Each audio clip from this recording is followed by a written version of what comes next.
amise high definition chimwana chepamishane Rasmus ndini wacho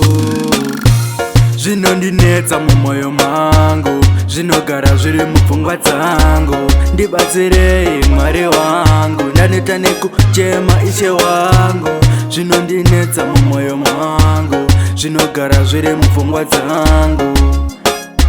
mwari wangu ndibatsirei mwari wangu matambudziko azowandisa pazvese zvandinoita voti washaisha izvi zvinorema vachingoti wapaiza bati pafeya vanosaiza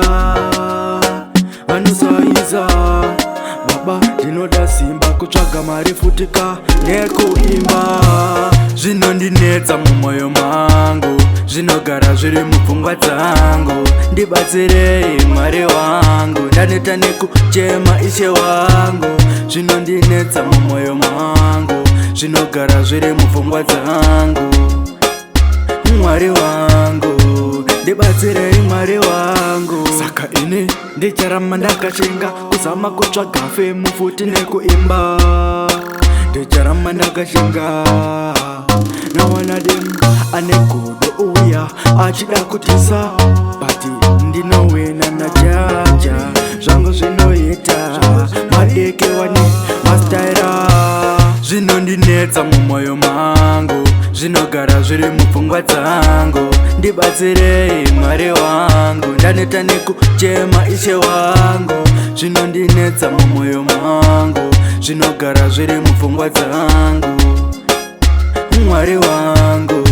ndibatsirei mwari wangu matambudziko azowandisa pazvese zvandinoita voti washaisha izvi zvinorema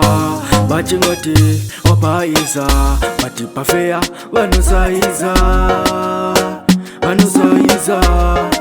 baba ndinoda simba kutsvaga mari futika nekuimba zvinondinetsa mumwoyo mangu zvinogara zviri mupfungwa dzangu ndibatsirei mwari wangu ndaneta nekuchema ishe wangu zvinondinetsa mumwoyo mangu zvinogara zviri mupfungwa dzangu mwari wangu ndibatsirei mwari wangu saka ini ndicharamba ndakashinga kuzama kutsvaga femu futi nekuimba ndicharamba ndakashinga nawanadem ane godo uya achida kutisa bati ndinowina najaja zvangu zvinoita madekewani mastaira zvinondinetsa mumwoyo mangu zvinogara zviri mupfungwa dzangu ndibatsirei mwari wangu ndaneta nekuchema ishe wangu zvinondinetsa mumwoyo mangu zvinogara zviri mupfungwa dzangu